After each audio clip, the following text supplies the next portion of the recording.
క్వశ్చన్స్కి ఆన్సర్ చెప్పాలంటే నువ్వు చాలా డబల్ రీసెర్చ్ చేయాలి. చేయకపోతే అయిపోయినట్లే. ఏది పడితే చెప్పేసేద్దాం అబ్రహాం ఇస్సాకు అంటే అయిపోయినట్లే, మీరు పరువు తీసేస్తారు. కానీ వాళ్ళు రేపటి సైన్యం అని నమ్మిన వాళ్ళు చెప్పకూడదు అన్నమాట. యా, సో పిల్లలకి చెప్పడం అనేది కష్టం. నన్ను అడిగారు అనుకోండి ఈజీ. ఇప్పుడు చీమకు సువార్త చెప్పాలి. కమ్,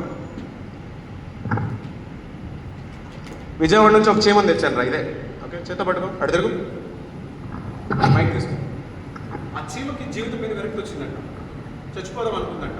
నేను చెప్పాను కొత్త గుడికి వెళ్తున్నాను, అక్కడ పెద్ద పెద్ద వాళ్ళు చదువుకున్న వాళ్ళు వస్తున్నారు, వాళ్ళు నీకు సువార్త చెప్తారు, వాళ్ళు చెప్పినా కూడా సావాలంటే సావు అన్నాను. దాన్ని తీసుకుని నీ చేతిలో పెట్టాను. అది సావకుండా నువ్వు సువార్త చెప్తాను, ట్రై చేయి.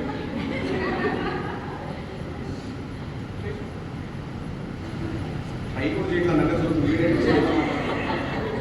ట్రై చేయరా, థింక్. ఇదే క్వశ్చన్ నేను పిల్లలు పిలిచి అడిగాను. అన్నీ అడుగుతారు వాళ్ళు. ఇప్పుడు మీరేంటి పెద్దోళ్ళు అయిపోయారు, మీకు అసలు చీపు తెలుగు వచ్చా, లేకపోతే అది హిందీనా వీడు వచ్చి నా చేతిలో పెట్టాడు. డౌట్లోనే ఉంది ఇంకా. సరే, నేను క్వశ్చన్ ఆన్సర్ చెప్తాను ఒకటి, నువ్వు నెక్స్ట్ క్వశ్చన్ నువ్వు డెవలప్ చేసుకో. నేను చెప్తున్నాను చీమతో, చీమా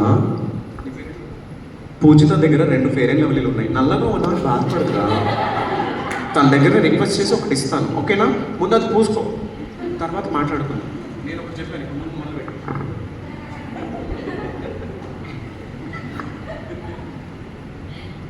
పూజిత ఇంకా కనిపించాలి,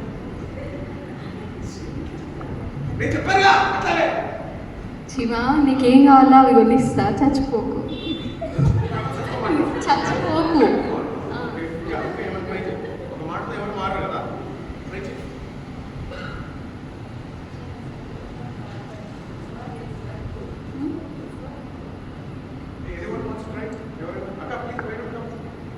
గట్టి చెప్పలు కొడు, ఎవరైనా రాకపోతే చెప్పలు కొడుతూ వచ్చేస్తారు. గట్టి కొట్టండి, అక్కడ వేసేవాళ్ళు. అక్కడ అవుతుంది చాలా కాన్ఫిడెంట్ చెప్తాను. అక్కడ కూడా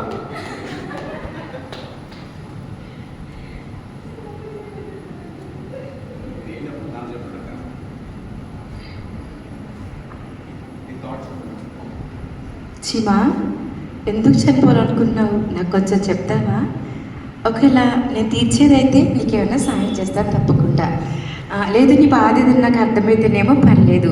ఒకవేళ నువ్వు అంతటా చనిపోతే మరి నువ్వు నరకానికి వెళ్ళిపోతావు. మనకి తెలుసా ఈ విషయం? మరి నీకోసం మరి మనందరి కోసం వేసై ఉన్నారు. మరి ఆయన చనిపోయి మన కోసమైనా ప్రాణం పెట్టారు కదా. మరి నువ్వు చనిపోయావనుకో నరకానికి వెళ్ళిపోతావు, అప్ప తీసుకెళ్ళిపోతాడు. ఎలా మరి అప్పుడు నువ్వు? నిన్ను రక్షించడానికి యేసయ్య వచ్చారు కదా. కొంచెం ఆలోచించు. నీ బాధ ఏదైనా ఉంటే నాకు కూడా చెప్పు, కొంచెం నేను షేర్ చేసుకుంటాను. ఒకవేళ తీర్చేదైతే నేను ఏమైనా సాయం చేస్తాను, లేకపోతే జాషువా హెల్ప్ కూడా తీసుకుంటాను తప్పకుండా. ఓకేనా?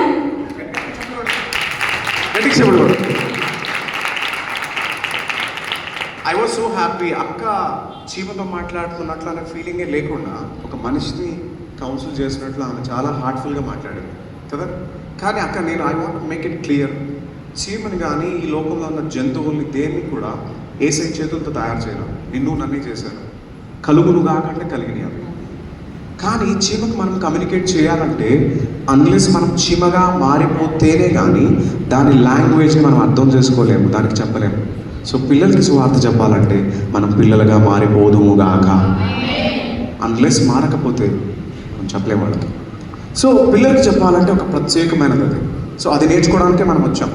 1 సెషన్ అయిపోయింది. ఇంపార్టెన్స్ చాలా ప్రాక్టికల్గా ఉంటుంది ఇది. అన్న చెప్పినట్లే డిఫరెంట్గా ఉంటుంది ఇది ట్రైనింగ్స్లో.